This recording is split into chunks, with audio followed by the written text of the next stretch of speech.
Welcome, seekers of the veiled tales that lurk in the folds of the unexplained. I am Victor Ravenswood, your navigator through the twilight of the known and the shadow realm that lies just beyond. This evening, our sojourn brings us to a seemingly unremarkable corner of North London, where in the year of our Lord 1977, the ordinary was rent asunder by the extraordinary. In the suburban tranquility of Enfield, a tempest of the preternatural gathered within the modest walls of a council house on Green Street. The Hodgson family, a single mother and her 4 children, would soon find themselves at the epicenter of one of the most compelling poltergeist phenomena in recorded history. It began with knocks, a seemingly innocuous prelude that would crescendo into a cacophony of the inexplicable. Furniture upended by unseen hands, toys propelled with force across rooms, and a child's innocent playthings becoming the instruments of an unseen tormentor. As the Hodgson's world turned inexplicably chaotic, so too did the eyes of the world turn toward them, drawn by whispers of a poltergeist, the noisy ghost, a specter that spoke, that moved, and that defied all rational explanation. Prepare to cross the threshold into the Enfield enigma, where the immutable laws of physics bowed to the dance of the poltergeist, and a family's reality became a theater for the supernatural. Within the walls of the humble Hodgson residence, the peculiar knocking that began as a curiosity soon burgeoned into a maelstrom of the paranormal. Objects once stationary took flight in a defiance of gravity that left the family both astonished and terrified. Chairs overturned without cause, toys sailed through the air with violent intent, and the children's laughter was all but forgotten, replaced by the sound of their mother's anxious prayers. It was in this vortex of activity that the ordinary routines of the Hodgson household were usurped by the inexplicable. Night after night the family huddled together, seeking solace and unity, as around them the tempest of the poltergeist raged. The phenomena took on a personal, almost vindictive aspect. Crucifixes twisted, pictures were slashed, and the children's beds shook with such fervor as to threaten their very sanctity of sleep. Witnesses from beyond the family circle began to emerge. Neighbors heard the disturbances, their skepticism crumbling in the face of such auditory assault. Police officers attended the scene, one notably attesting to seeing a chair slide across the floor, unaided by any discernible force. It was a series of events that would challenge the sturdiest of disbeliefs. Yet it was only the overture to a more sinister movement. As the entity within the house grew bolder, so did its manifestations. A turning point came when the poltergeist found its voice. A voice that was not its own, it claimed, but that of one Bill Wilkins, a specter of a man who once dwelled within those very walls. His gravelly tone emanated from young Janet, just 11 years of age, a voice that was not her own, speaking of times and experiences beyond her earthly years. The terror reached a crescendo with Janet's purported levitations, witnessed by onlookers, captured by photographers, a child suspended in the air as if by puppet strings held by an invisible master.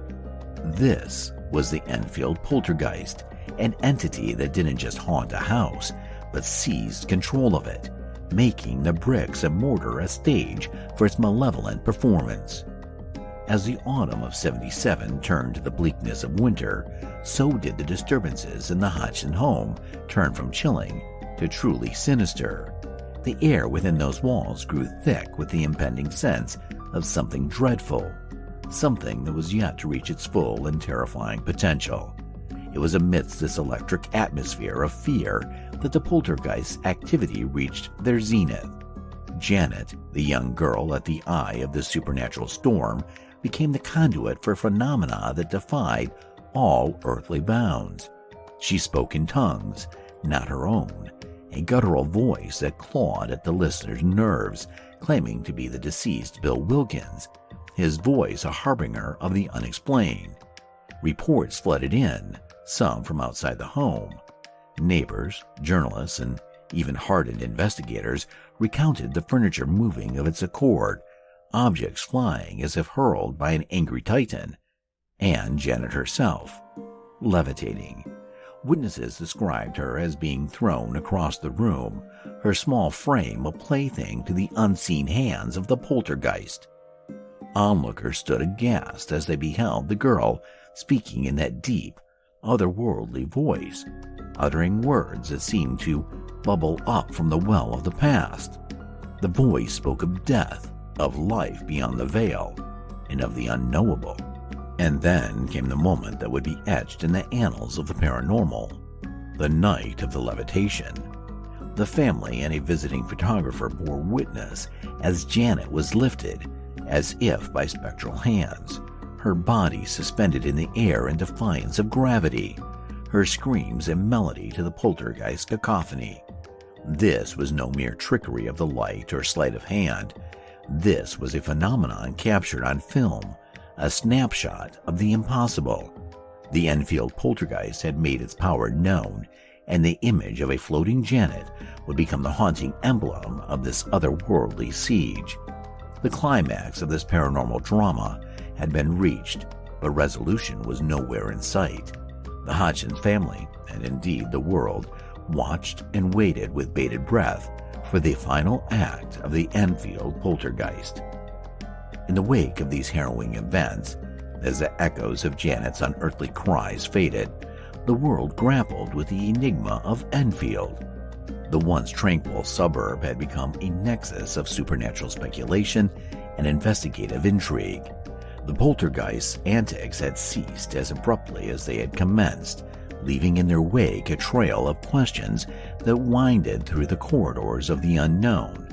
The investigators, the onlookers, the parapsychologists, and the skeptics, all who had been drawn into the vortex of the Hodgson's ordeal, departed with differing convictions. For some, belief in the Enfield poltergeist was unshaken, fortified by what they had seen and felt.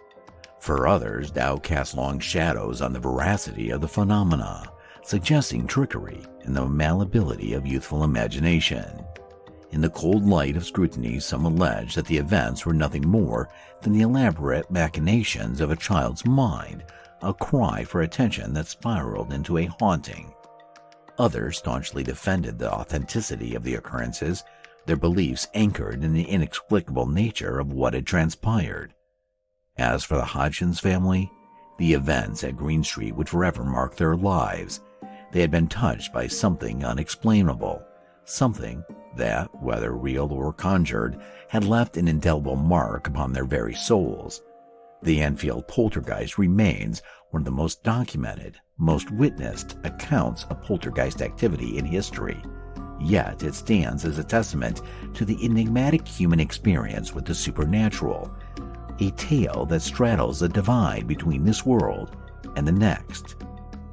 And now, we must close the doors on the chilling saga of the Enfield Poltergeist, leaving behind the whispers that still seem to haunt the halls of the unassuming house in London. I am Victor Ravenswood, your chronicler of the inexplicable and the guardian of forgotten lore. Until we convene again to lift the veil on another tale of shadows and doubt, may you find peace in the light and solace in the certainty of the seen world.